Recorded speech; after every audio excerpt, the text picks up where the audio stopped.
Organitzacions socials i sindicals han sortit al carrer aquest 1 de maig per reclamar la recuperació dels drets socials que s'han perdut en els últims anys.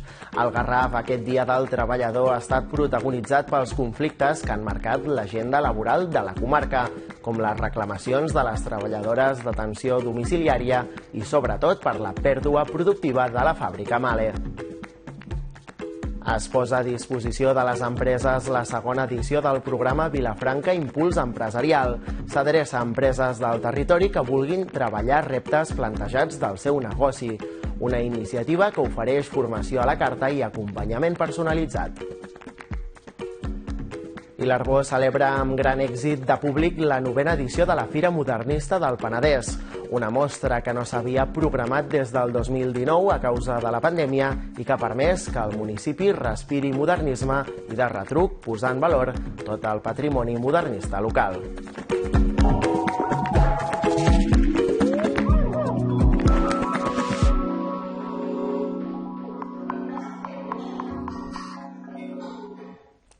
Què tal, com estan? Comencem l'informatiu del Gran Penedès i ho fem amb les reivindicacions de l'1 de maig, coincidint amb el Dia Internacional dels Treballadors. 6 organitzacions sindicals anticapitalistes del Garraf, amb el suport de diverses entitats i col·lectius, s'han manifestat aquest diumenge per reivindicar els drets socials dels treballadors. Ho han fet en motiu de la commemoració del 1 de maig, que a la comarca del Garraf se centra en una mobilització unitària a Vilanova i la Geltrú. Els drets es conquereixen lluitant. Aquest és el lema que es podia llegir a la pancarta de la capçalera de la manifestació del 1 de maig a la comarca del Garraf. Les organitzacions COPS, el sindicat ferroviari, COBAS, la intersindical CGT i el sindicat SAT han sortit al carrer per reclamar la recuperació dels drets socials que diuen s'han perdut en els últims anys. Per això posen a sobre de la taula la necessitat d'una reforma que redueixi la jornada laboral a 30 hores a la setmana o l'avançament de l'edat de jubilació als 62 anys. Aquest Dia del Treballador ha estat protagonitzat pels conflictes que han marcat l'agenda laboral del Garraf, com les reclamacions de les treballadores d'atenció domiciliària i sobretot per la pèrdua productiva de la fàbrica Mahle. Els diversos escenaris de tancaments d'empreses puntals de la comarca com la Mahle, la lluita de les treballadores de cures d'Aisa, la lluita de les treballadores de la neteja o les vagues mantingudes en el sector de l'educació contra les mancances i retallades de drets per part del govern són només una mostra de la precarietat en què ens trobem la classe treballadora. En aquest escenari no tenim cap més alternativa que organitzar-nos, lluitar per tal de tornar a prendre la iniciativa i reclamar no només que s'aturi l'espiral de precarietat a la que ens aboca cadascuna de les crisis del sistema, sinó exigir els drets que ens han estat robats durant els darrers anys, així com les mesures necessàries que garanteixin la vida digna per la classe obrera. La manifestació també va comptar amb la participació de diferents organitzacions i entitats de drets socials que treballen al territori i també va servir per reclamar l'aturada de la guerra. Els manifestants van poder sortir amb total normalitat al carrer després de 2 anys en què la pandèmia havia obligat a suspendre la primera edició, la de 2020, i a restringir molt la de l'any passat. A Vilafranca del Penedès, la manifestació ha estat convocada per sindicats i diferents agrupacions i formacions de l'esquerra independentista. Una de les principals reclamacions ha estat la derogació de la reforma laboral. D'altra banda, divendres, Comissions Obreres celebrava una assemblea assenyalant dades positives a la comarca en el que té a veure amb afiliació a la Seguretat Social i reducció de la taxa d'atur. Diumenge es va tornar a celebrar el Dia Internacional dels Treballadors en un 1 de maig que va tornar a viure manifestacions i concentracions en grans poblacions. També a Vilafranca, al matí de l'1 de maig, hi va haver una manifestació i concentració convocada, en aquest cas, per diferents sindicats com la Coordinadora Sindical Obrera, la CGT, l'Intersindical CSC i diferents agrupacions i formacions de l'esquerra independentista. La delegada d'Ensenyament de la CGT, Marta Jové, comentava que era important sortir al carrer per continuar lluitant davant de la pèrdua de drets dels treballadors. Des del seu punt de vista, una de les principals reclamacions era la derogació de la reforma laboral i apostar per una reducció de la jornada que facilités més incorporacions al món laboral. Una derogació real de la reforma laboral, perquè entenem no tenen ni un bri de les mínimes reclamacions que feia la classe obrera per aquesta reforma laboral. També exigim treballar menys per poder viure més i que tothom treballi. Creiem que reduir la jornada laboral a les 30 hores i avançar l'edat de jubilació als 62 anys doncs serien mesures per tal de que tothom pogués treballar i accedir al món laboral. Aquestes formacions reclamen també potenciar i invertir més en serveis públics essencials i trencar la precarietat laboral. Jové apunta que consideren que hi ha mesures que es poden aplicar ja, com per exemple la renda bàsica universal. D'altra banda, divendres era el sindicat Comissions Obreres qui organitzava una assemblea a l'escorxador de Vilafranca i a les portes de l'1 de maig.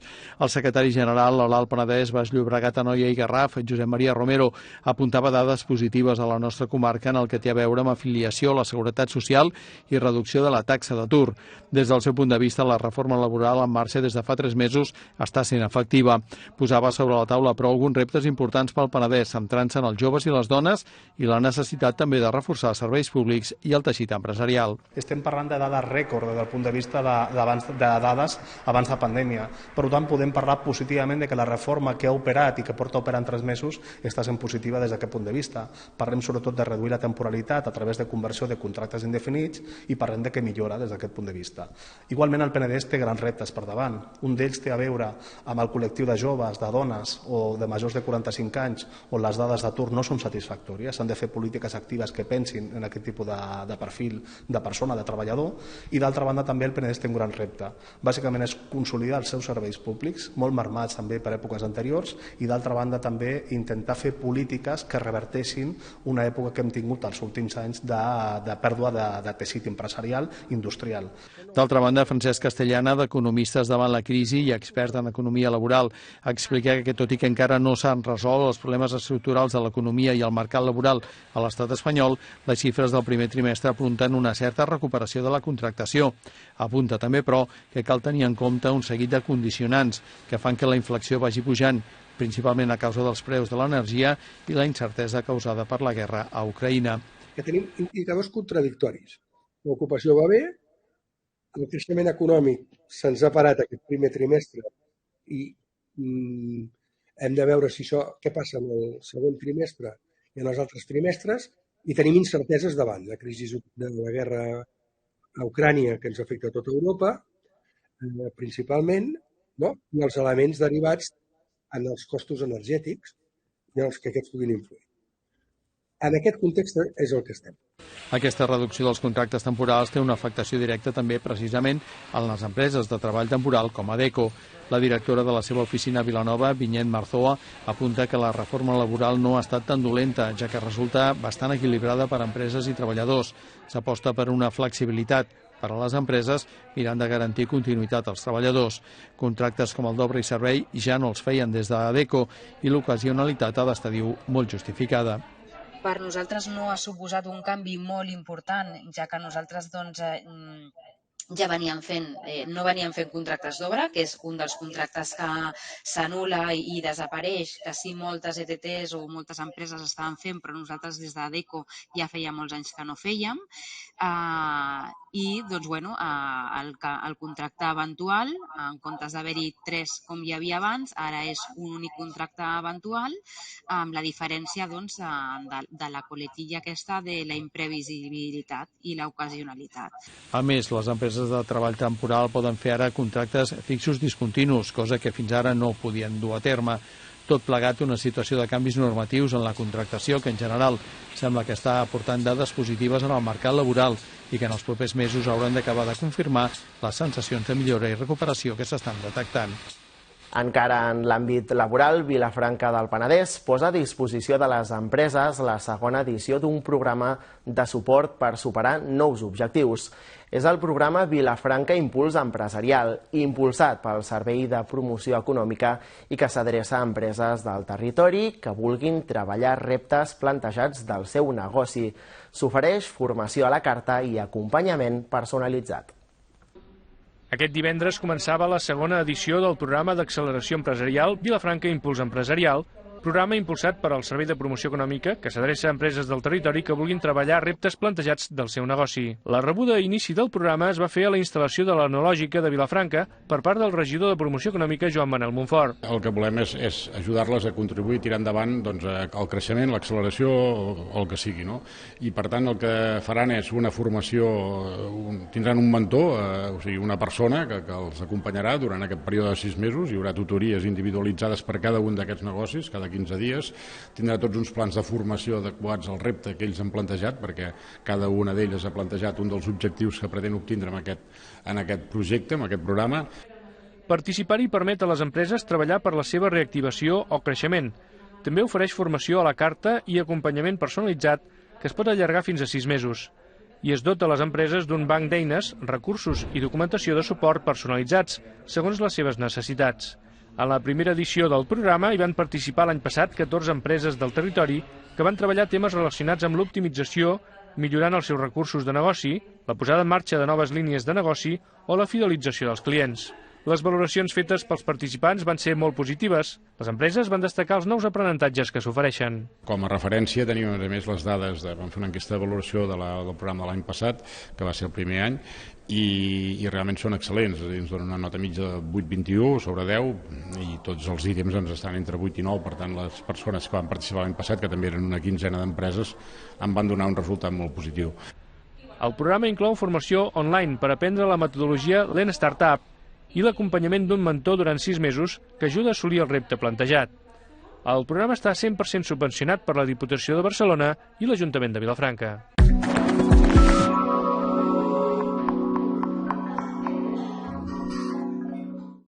Després d'una dècada, Sitges ha tornat a posar a l'abast de la ciutadania habitatges públics.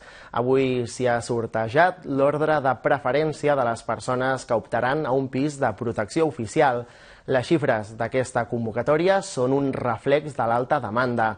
En aquesta primera promoció de 42 habitatges hi han optat unes 450 persones. La promoció s'ha fet a través de fundacions sense ànim de lucre, però aquesta vegada mantenint la titularitat pública del sòl. El municipi, que registra dels índexs més cars a Catalunya pel que fa al preu de l'habitatge, té encara 2 promocions més d'habitatge públic en marxa que seran una realitat els propers mesos. Els 42 pisos de la nova promoció d'habitatges de protecció oficial de Sitges ja tenen ordre d'adjudicació. Avui s'ha fet el sorteig aleatori davant notari per crear un llistat de preferència a qui trucar. S'han fet 3 sortejos diferents a través de 3 llistes, un de règim general per entregar 34 habitatges, un altre d'ingressos baixos per 6 pisos i un més de persones amb mobilitat reduïda per adjudicar 2. Demà les llistes que han sortit del sorteig es publicaran al web de l'Ajuntament. A partir d'aquell moment es començarà a contactar amb les persones que han aparegut en les primeres posicions sempre que hi hagi disponibilitat en la tipologia de pisos a la qual han optat. La regidoria d'habitatge ha assegurat que s'ha aplicat un criteri d'ocupació màxim. Així, les unitats de convivència d'entre 3 i 5 persones opten a habitatges de 3 dormitoris, mentre que les d'entre 1 i 3 persones opten a pisos de 2 dormitoris. L'Ajuntament és conscient que moltes persones s'han quedat fora, però creu que aquest procés és el primer pas per seguir implementant polítiques públiques de protecció a les persones en matèria d'habitatge. Calen més esforços perquè la necessitat hi és, i en un municipi com Sitges, on les dinàmiques del mercat de l'habitatge són ben conegudes per totes i tots, no? Amb elevats preus, moltíssima demanda, perquè Sitges és veritat que és un municipi on s'hi viu bé, on hi ha qualitat de vida, però per altra banda hi ha moltes dificultats per fer front a unes despeses d'habitatge que moltes vegades són excessives, no? Per moltes famílies. Per tant, el dia d'avui jo penso que ha de marcar una tendència en l'Ajuntament de Sitges i en la societat en general de demanar a les administracions que aquesta tendència no s'aturi i que s'adreci cada vegada més de manera específica a diferents col·lectius segons la necessitat. Després d'aquest primer procés d'adjudicació dels 42 habitatges de la primera promoció, l'Ajuntament espera poder entregar 62 habitatges més a la tardor i 70 pisos més al 2023. La regidoria també ha assegurat que el sòl públic per fer aquest tipus d'edificis s'està acabant, tot i que encara queda un gran terreny per poder construir més de 400 vivendes. En paral·lel, el govern local també treballa per captar habitatges ja existents que es destinin a lloguer social, com el cas de les cases dels mestres.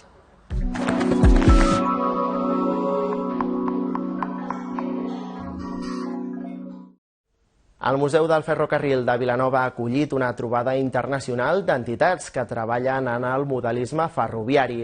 S'hi han aplegat entitats catalanes que han compartit experiències amb entitats arribades de Txèquia, Alemanya i França.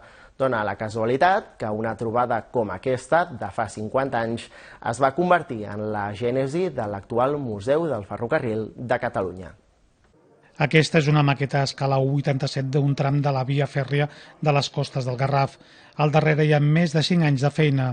Els seus autors, l'agrupament ferroviari de Barcelona, van endinsar-se per mar per fotografiar tota la línia. No han deixat passar cap detall per reproduir un espai ambientat als anys 70. Els vehicles que passen per la carretera de les costes i les proteccions que hi havia en aquella època transporten el visitant en aquella dècada.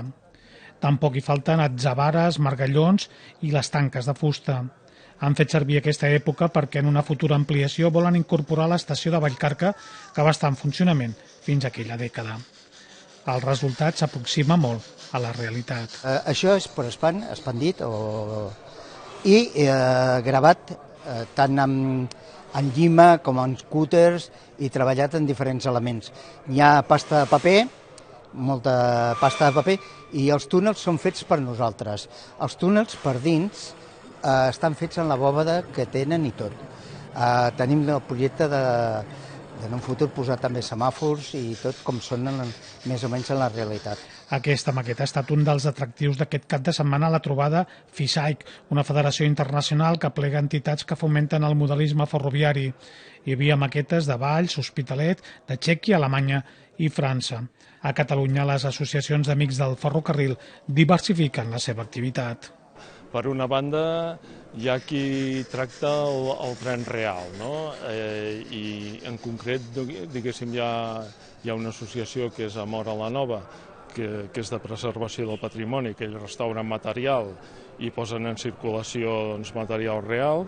Després hi ha la vessant de modelisme, que la majoria, diguéssim, en fan ús, i en acabat també hi ha la modalitat de trens de jardí, de trens tripulats. Dóna la casualitat que aquest any, al setembre, farà 50 anys que Vilanova i la Geltrú va acollir una trobada semblant. Aquell any 1972, per acompanyar la cita, van decidir recuperar moltes de les màquines a vapor que hi havia en diferents punts d'Espanya i es van exposar al dipòsit de locomotores de Vilanova, que per aquella època ja estava en desús, tot i que el vapor no es va tancar fins l'any 1975. Aquella mostra es va convertir en l'embrió de l'actual museu que manté l'atractiu d'exposar material d'origen internacional. Aquesta construcció estrangera en els seus països no passava, en els seus països era construcció autòctona i aquí es podia veure l'evolució i l'estructura, la composició de moltes d'aquestes màquines de diferents constructors de diferents països. Això tenia molt d'interès per totes aquestes associacions de diferents països que es van reunir en aquesta trobada el 1972. Durant 2 anys, aquella mostra de locomotores va estar oberta a un públic que va aprofitar per fotografiar-se al damunt d'aquestes màquines. El 1981, amb motiu del centenari, el projecte de l'actual museu va començar a caminar. L'Arbós ha viatjat de nou en el temps aquest cap de setmana gràcies a una nova edició de la Fira Modernista que no se celebrava al municipi des del 2019. Vestits d'època, estants d'artesania i alimentació, espectacles i visites guiades han estat només algunes de les propostes d'aquesta cita, una cita que ha permès també posar en valor tot el patrimoni modernista local. La Fira Modernista del Penedès ha estat durant 9 edicions un exitós certamen gràcies a la implicació de nombroses entitats i ciutadans de l'Arbós. La Fira de la Recuperació, després de la pandèmia, s'ha celebrat aquest cap de setmana amb una oferta de 50 actes programats adreçats a públics de totes les edats i amb una especial atenció al públic familiar. Entre d'altres destaquen la ja tradicional marató de teatre d'època al carrer, que ha acollit fins a 12 companyies vingudes d'arreu de Catalunya, Els personatges vestits d'època han estat més presents que mai a la fira, ambientant amb la seva presència als carrers de la vila i al conjunt de les activitats. Un exemple han estat les incombustibles puntaires que han sortit al carrer just davant de la renovada Escola de Puntaires, amb els amics del rei Josep passejant-se per quarta vegada per la fira i amb les Xiques del Finde, un grup sorgit l'any 2019 i que enguany han sortit per segona vegada. De fet, 4 grups arbocencs han mostrat els seus números musicals, llegendes modernistes, cançons i danses. L'elenc, present a la Fira Modernista des de la segona edició, ha delectat als espectadors amb els seus números musicals i l'entitat L'Embruix ha portat les seves llegendes modernistes. A més, el guia arbocenc Eduard Jané ha conduït un cop més la multitudinària visita a la Giralda de diumenge al matí i com a novetat, enguany, la fira ha comptat amb la col·laboració de l'Escola Camp Juliu i el seu projecte Racons de l'Arbós, on l'alumnat de quart d'ESO ha ensenyat a la masia de Cal Gallard i la pròpia Giralda. La Fira Modernista del Penedès és una iniciativa de la Regidoria de Turisme i Promoció Econòmica de l'Ajuntament de l'Arbós.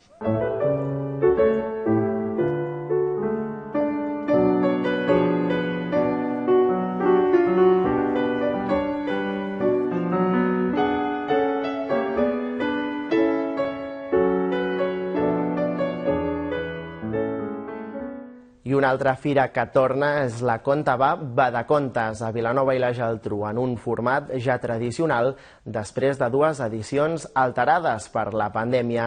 Serà una jornada dissabte 14 de maig amb una marató de lectura de 9 hores de contes a la plaça de les Neus. Les activitats que es proposen, però, són diverses, però sempre enfocades a fer descobrir a petits i grans la riquesa de la lectura i la il·lustració infantil i juvenil. Ja fa 9 edicions que l'Associació per a la Literatura Infantil i Juvenil Judit Cendra Garcia porta la fira Conta va de Contes al carrer. Enguany, la il·lustradora Anna Mongai ha estat l'encarregada del cartell de la mostra, inspirant-se en alguns dels personatges clàssics dels contes infantils. Hi ha ganes de recuperar l'esperit d'una fira que situa la literatura i il·lustració infantil i juvenil al centre d'interès de petits i grans. En aquesta nova edició, el 14 de maig, hi haurà marató de contes a la plaça de les Neus, diferenciada per franges d'edat i interpretada també en llenguatge de signes en català, i s'incorporen també altres novetats. I afegim aquest any també un apartat que no havíem fet, que és de signatures d'autors i il·lustradors. Tenim una graella, a part de la graella de contes, que està composada per autors també vilanovins, sobretot, i tots signats amb llengua de signes, que també és una cosa que li donem molt de valor des dels últims anys a la fira. Doncs a part d'això tenim una secció de firmes d'autors i d'il·lustradors. Fires com aquesta, promogudes per entitats, per persones que us veu reunir un dia per amor a moltes coses, sobretot a la Judit, però també a la lectura i al foment de la lectura, que ens brindeu a la ciutat de Vilanova i a tothom qui vulgui venir la possibilitat de gaudir i anar més enllà en el que és els contes, la literatura infantil, juvenil. Es farà també la mostra d'il·lustradors amb la participació d'una vintena d'autors que es van renovant cada any. Enguany, en el context actual, han situat el concepte de la pau com a eix conductor de la mostra, que es podrà veure del 13 de maig al 26 de juny a la Sala de Vilanova. Aquest any volíem, com ja suggeria l'Anna, volíem que els il·lustradors, donada la situació mundial que tenim, poguessin aportar una mica la seva mirada respecte als temes com la pau, la guerra, el conflicte, els refugiats, i és una mica un tema que, tot i no ser molt explícit en l'exposició, sí que la travessa i que és una mica el fil conductor, no? Tallers, concursos, l'espai de venda de llibres o l'espai de biblioteca completen la proposta d'aquesta fira, especialment adreçada al públic familiar.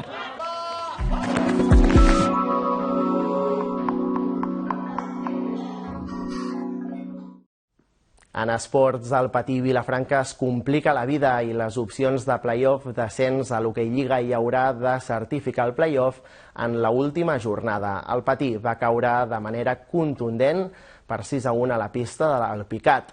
Per jugar play-off, al Patí només li valdrà guanyar el proper cap de setmana al Taradell i que el Sant Cugat guanyi el Xum. El Patí Vilafranca es complicava les opcions de play-off descens a l'Hoquei Lliga en caure de manera contundent per 6-1 a la pista de l'Alpicat. Dura derrota que es confirmava en un segon temps per l'oblit, tot i arribar al descans amb empat a 1, que hagués estat un mal menor. El partit del pavelló Antoni Roure començava ben de cara pels lleidatans, quan s'avançaven els 8 minuts de joc amb aquest gol de Raúl Fernández. Una alegria que duraria poc, concretament 23 segons, que és el que trigava Xavi Aragonès en posar de nou l'empat a l'electrònic. 29 gols ja pel sadurninenc en aquesta lliga, i aquest probablement seria l'única bona notícia del partit, ja que conservava l'igualada fins a l'inici del segon temps. Un segon temps que començava a girar pel patí, sobretot en el capítol de faltes, amb 21 minuts per davant, 8 pels de Toni Porta i tan sols 2 pel conjunt dirigit per Juanjo Ariza. Al 4 de la segona, Miquel Serret feia el segon de l'Alpicat. S'ampliaven les diferències amb el 3-1, només 3 minuts després, en gol de Mats Zilken. Al 10, l'Alpicat disposava d'una directa motiu de la 10a falta. L'alemany Zilken no fallava i feia el quart amb el seu doble particular. Un minut després, Raúl Fernández feia el 5-1. I Deri Mataix seria l'encarregat de tancar la golejada 12 minuts de la conclusió amb el 6-1. Un partit per l'oblit pels de Toni Porta, que en cap moment van trobar l'escletxa a la defensa ni la manera de posar l'ai al cor al conjunt de l'Alpicat. Clar, quan perdones, un equip que es posa en zona ho té fàcil. Llavors, sobretot si vas per darrere, i hem anat a remolc quasi tot el partit. Llavors ells han defensat molt bé, la veritat és que l'han treballat bé i se'ls ha de felicitar. Però bueno, nosaltres hem tingut moltes, no hem encertat i ells han estat molt més efectius. Bueno, 3 punts perduts i ara guanyar el Taradell, que és el que ens queda, i ja veiem com acaba. Aquesta derrota combinada amb l'empat a 2 entre Taradell i Sant Cugat i la victòria del Xum davant del Barça B deixa el Patí en quarta posició, a un punt del play-off.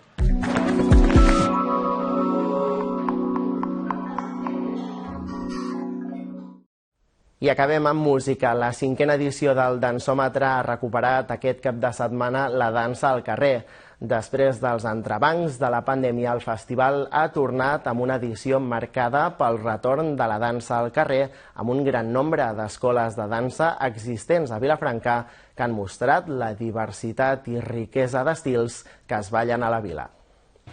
Després dels entrebancs de la pandèmia, el Dansòmetre ha tornat amb una 5a edició marcada pel retorn de la dansa al carrer. El gran nombre d'escoles de dansa existents a Vilafranca ha permès oferir un cop més un bon aparador de la diversitat d'estils que es ballen i es treballen a la vila. Al voltant de la mostra de les escoles al carrer, que tenia lloc dissabte a la tarda al Parc del Tívoli, amb la participació d'unes 400 persones als escenaris, el programa del Dansòmetre ha inclòs també espectacles professionals de primer nivell amb companyies de recent creació com Moviment Sísmic o ja consolidades com La Taimada. El colofó final era l'espectacle L'ombra d'en Peter Pan de la companyia Som-hi Dansa i dirigit i coreografiat per la vilafranquina Laura Olivella. La proposta es podia veure diumenge a Cal Bolet. L'ombra d'en Peter Pan és un espectacle de dansa per a tota la família que revisa la història d'en Peter Pan per reflexionar sobre el nostre lligam amb el passat i el nostre aprenentatge. En aquesta ocasió, la funció comptava amb la participació de 3 ballarines seleccionades el cap de setmana passat en un taller que formava part del Dansòmetre. Uau, superfutures ballarines, o sigui, vaig flipar amb el nivell que hi ha aquí a Vilafranca i són 3 noies fantàstiques que es van aprendre la coreografia. Fan un trosset molt petitet de l'obra, però no perquè no siguin capaços de fer-ne més, sinó perquè no hi havia més temps. Era un workshop de 2 dies, hem fet 5 hores juntes de dansa i en 5 hores ja s'han après un trosset xulo i sortiran a fer-lo avui. El Dansòmetre acabava amb aquest espectacle familiar després d'un cap de setmana molt intens que havia deixat amb bon regust de boca als participants. Blanca Cosinés, la directora de l'Escola de Dansa CAS. Doncs molt contentes. Ahir va ser un dia molt intens, una tarda llarga, on vam poder veure les propostes de totes les escoles de Vilafranca i acabar un diumenge amb un espectacle familiar que hi pot venir tothom, que ara hi ha molt de públic entrant, famílies, nens petits, adults, companyes a l'escola. És un bon final, la veritat. El Festival Dansòmetre es projecta al voltant del Dia Internacional de la Dansa, que se celebra cada any arreu del món el 29 d'abril. A banda dels espectacles professionals i les mostres escolars, també compta amb espais lliures per dansar al carrer. Amb dansa, avui ens acomiadem d'aquest primer informatiu del Gran Penedès del mes de maig. Tornem demà amb més actualitat de l'Alt i el Baix Penedès i el Garraf. Que vagi molt bé.